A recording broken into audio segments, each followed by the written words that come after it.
Good evening, everybody, and ahoy, mateys. My name is Nautical Nathan. I'm here with my co-anchor, Mitch. Mitch, how you doing? As well as Donald Trump in the all-White House. How are you doing, Nathan? I'm doing better than a pervert hiding in a clothes rack at a Victoria's Secret. Well then, let's get into it. Bride-to-be Jessica Baldwin did not want a typical bachelorette party. Instead, the 31-year-old turned the party into a full day of pampering ladies in a Pittsburgh women's shelter. Jessica said, "I was in a tough place before in my life, and I remember wishing for someone to just pick me up, take me out, and make me feel good. I really wanted to lift the spirits of the women who are in difficult situations and treat them for a day." With her bridal party on board, she sent a few emails to salons and restaurants and told the women at the shelter about the plans, so that way those who feel comfortable could come along. When your closest friends and family get together for your bachelorette party, that makes for a powerful team, she says, and I wouldn't want to waste that time and energy. So that way to use it to make others feel good, even if it's just for a day. It makes for a better memory than taking shots, stumbling around, and bar hopping. On the big day, they met at Starbucks for coffee and went on a salon to get pampered. For 3 hours, the women got their hair washed, cut and styled, and manicured, all donated by the salon. After, they went on lunch and had a shopping spree, posed for a photo shoot, and then capped the evening off with a nice dinner, which the restaurant also paid for in full. "My favorite part was seeing all the smiles on everyone's faces throughout the day," she mentioned. Jessica hopes her story will encourage other brides to give back too. "And remember, you don't have to be getting married to help others," she said. "This was just the perfect way to celebrate the beginning of a new chapter in a new life." I just think that it's really cool that someone would give up a party specifically for them, and hopefully they only have that experience one time. And by meaning that way, they only get married one time, and it's the perfect match. But she gave up the party that's just one time so she could help other people, that because a lot of times women's shelter, they take in battered women that were beaten. You know, they could be just on the streets, they could not have a place to live, well, which is kind of the same thing I just said. But there's all these different reasons that women can go. What's so funny? You said battered women, and I just thought of like battered chicken wings. I'm so sorry. I tried so hard to hold it in. I'm so sorry. Sorry. We mean no disrespect for anyone in that community. Absolutely none. I'm a child, and I have no control over the very inappropriate things that I find funny. It's true. That's just our sense of humor. We're just kind of weird. But yeah, it's really cool that someone gave up their time to do something like that. Mm-hmm. And it's really neat to see the community rallying around this as well.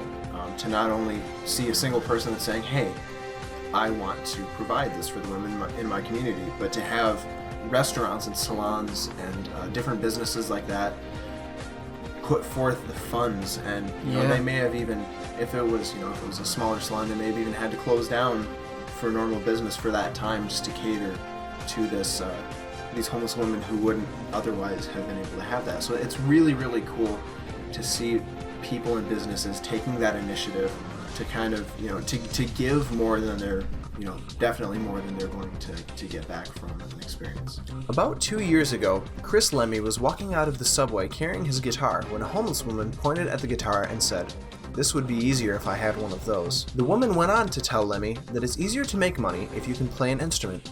Since then, he's played next to any homeless that he comes across. Lemmy's hashtag #HePlaysForMe, helps raise money for the homeless community as he plays. If he makes $20 for one homeless person, that person gets to keep all of the money, and Lemmy matches it by paying $20 to the Bowery Mission Homeless Shelter. He also asks for his social media followers to do the same. Since last year, the street musician has raised more than $6,000 for New York City's homeless population. More recently, Lemmy set up a fundraising page for a homeless man he met named Miguel Correa. The goal was to raise $500 to get Miguel off the streets and back on his feet. Not only did the donations help Miguel land a job at Dairy Queen and a place to live, it also bought 1,257 meals for the homeless community. Lemmy was changing the lives of the homeless, but he never imagined his actions would change his own life as well. Last week, he signed a record deal with Sony. Lemmy stated that his intentions were never to sign a deal, but only to humanize the homeless population. Well, it's really cool that Lemmy just decided one day that, hey, I'm going to play with this homeless person and give them any money that they make, and then turn that into something greater than he had before, and is making big changes now. Yeah, and to take the time out of his schedule to to be present there with the homeless population, to play for them, and to also match that money. You know, he's taking money, or he's taking time he could be playing music and getting paid for it, Right. and turning that into time he's playing music and not getting paid for it. He's paying to play. Yeah, because he's donating that extra money to charity. And you know, the phrase "starving musician" doesn't just come from, you know, thin air. It's difficult for a musician to make it, even in, you know, such a culturally diverse place as New York City. So for him to take that initiative, and He's almost forcing himself into that, but through that, all the good he made that came out of it, eventually he got that paid back in full with that deal from Sony. So props to him, and props to Sony.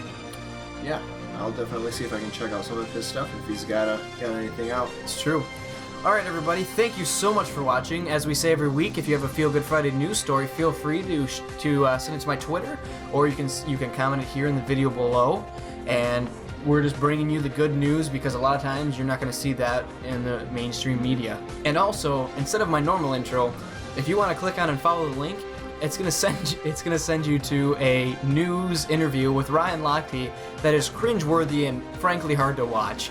I watched it, and when it's over, the people lose it, and it's hilarious. So I saw it, I thought it was funny, so I'm gonna direct you guys to it, and hopefully you guys find it just as funny as I did. And I'm gonna show Mitch after this, actually. Yep. So thank you, everybody, so much for watching. If you like this video, then we want you to jump out of a boat and crash that boat right on the like button.